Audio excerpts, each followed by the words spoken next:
Morning children. In the last class we studied about Jainism. Today's class we go to study about Buddhism. Buddhism was found by Gautama Buddha. Gautama Buddha's real name was Siddhartha. His parents were Sudodana and Maya Devi. Let me show you his picture now. So his original name was Siddhartha.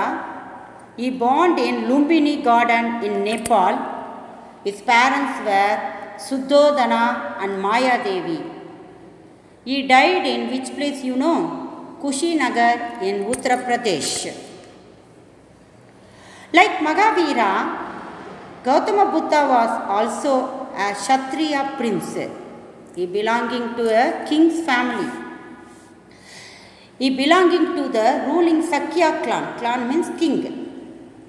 When he was only 7 days baby, his mother died. So he was brought up by his stepmother Gautami. Is it clear? Next we go to see 4 great sights. When Buddha was at the age of 29, he saw 4 sorrowful sights. Sights means scenes. They were, first one, an uncared old man in rags. Rags means torn dress, with his back bent. His back was bent. Second scene was an sick man suffering from an incurable disease.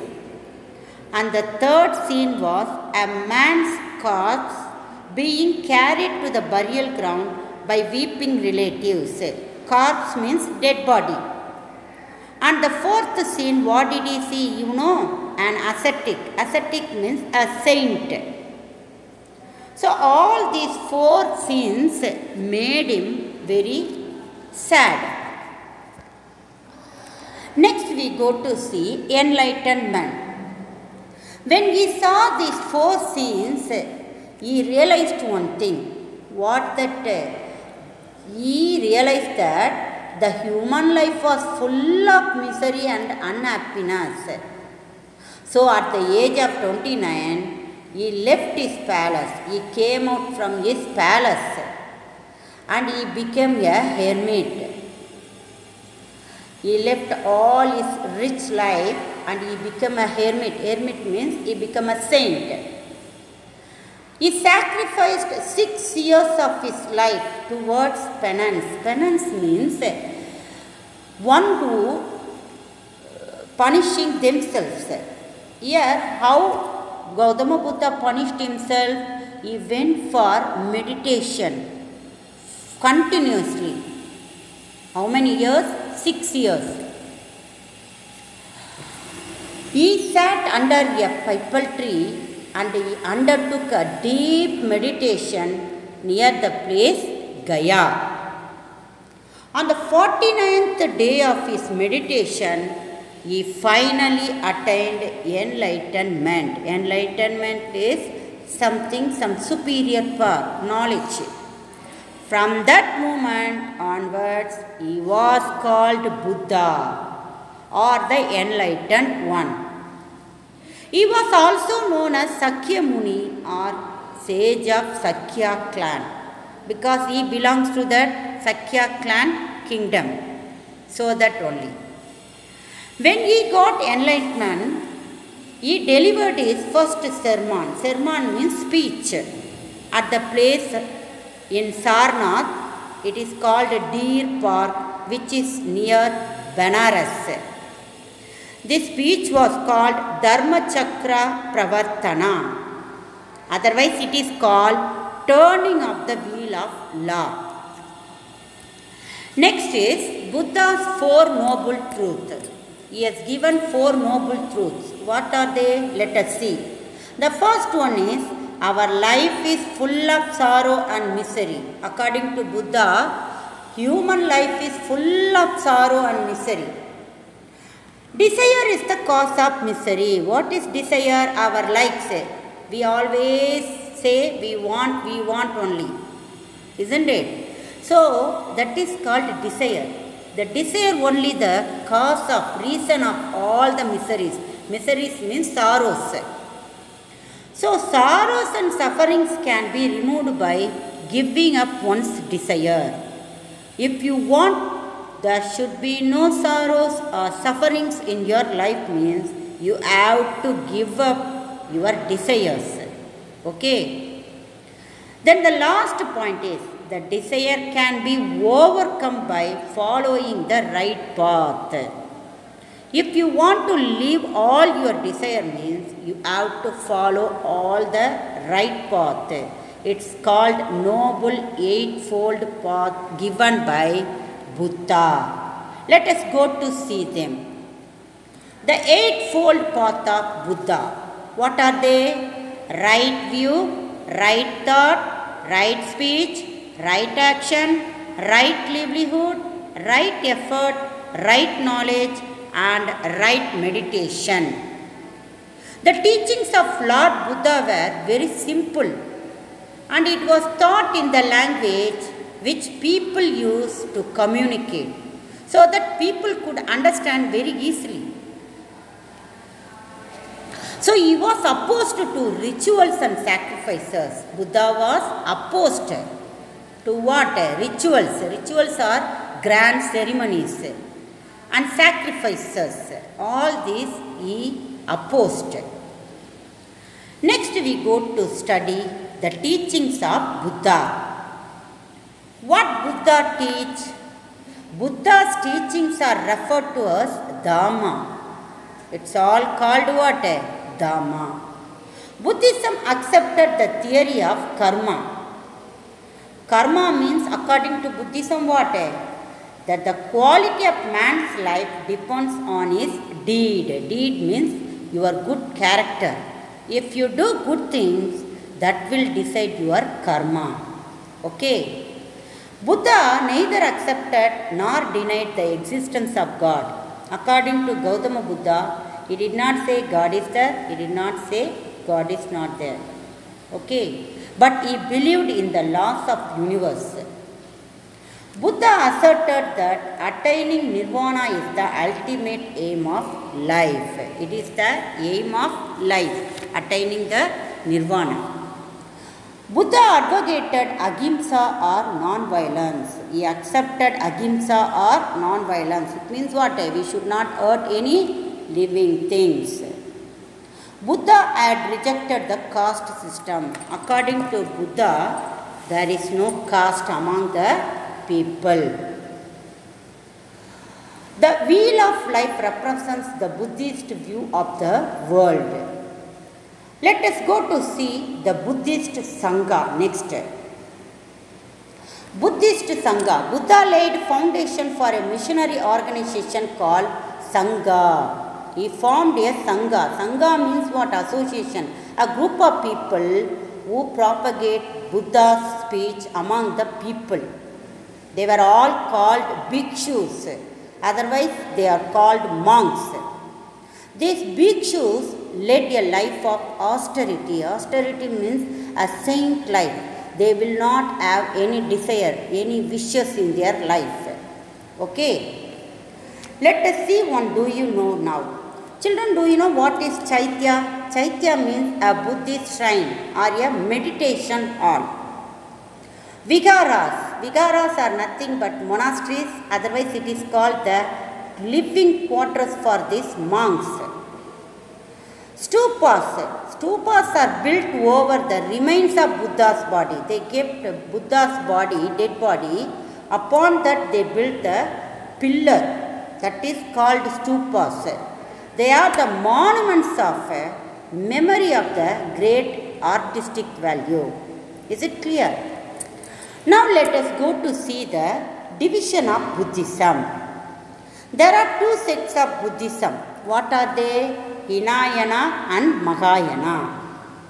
What is Hinayana? Hinayana people did not worship the idols or images of Buddha.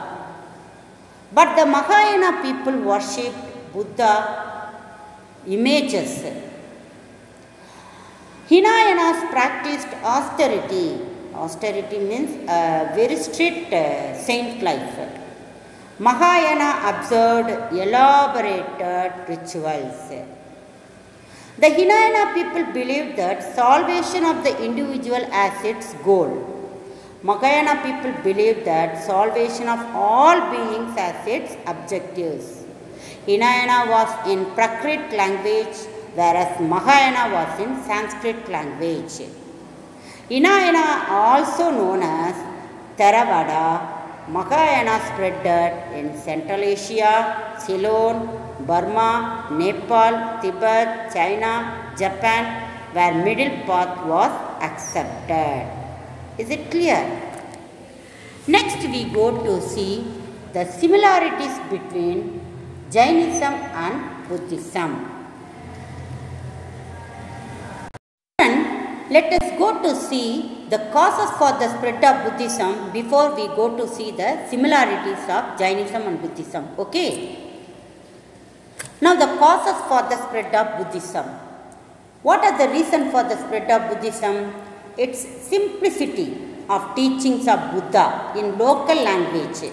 Buddha's teachings were in local language where common people also could understand.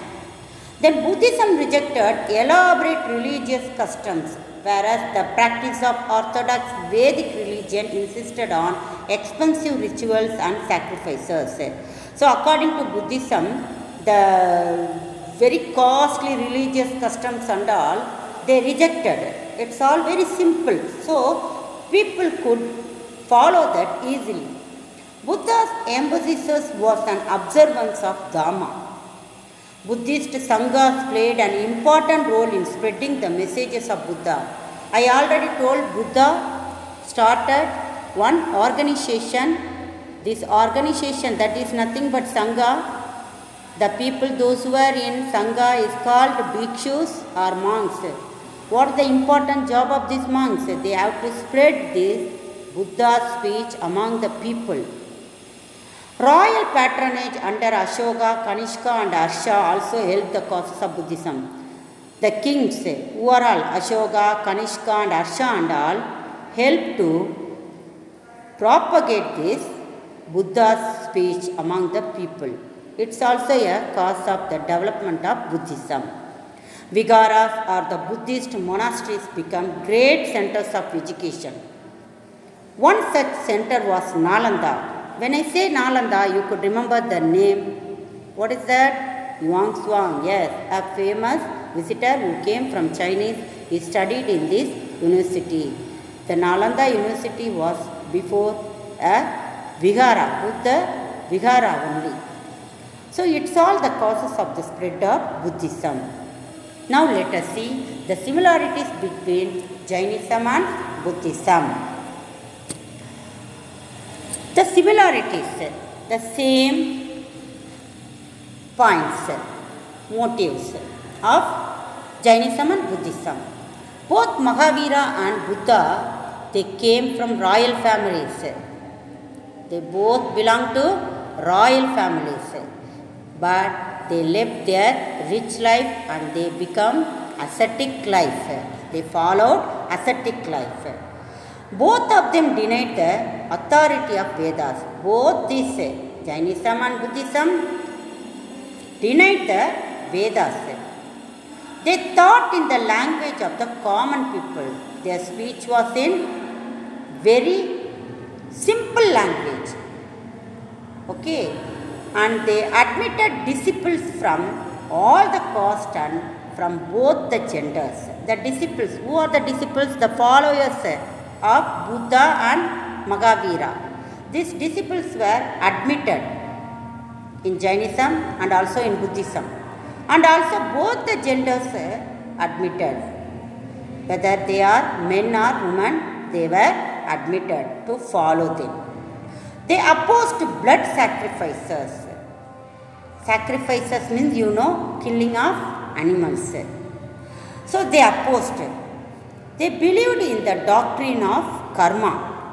Both of them believed in karma. They emphasized on right conduct and right knowledge instead of performing religious ceremonials and rituals as the means to achieve salvation.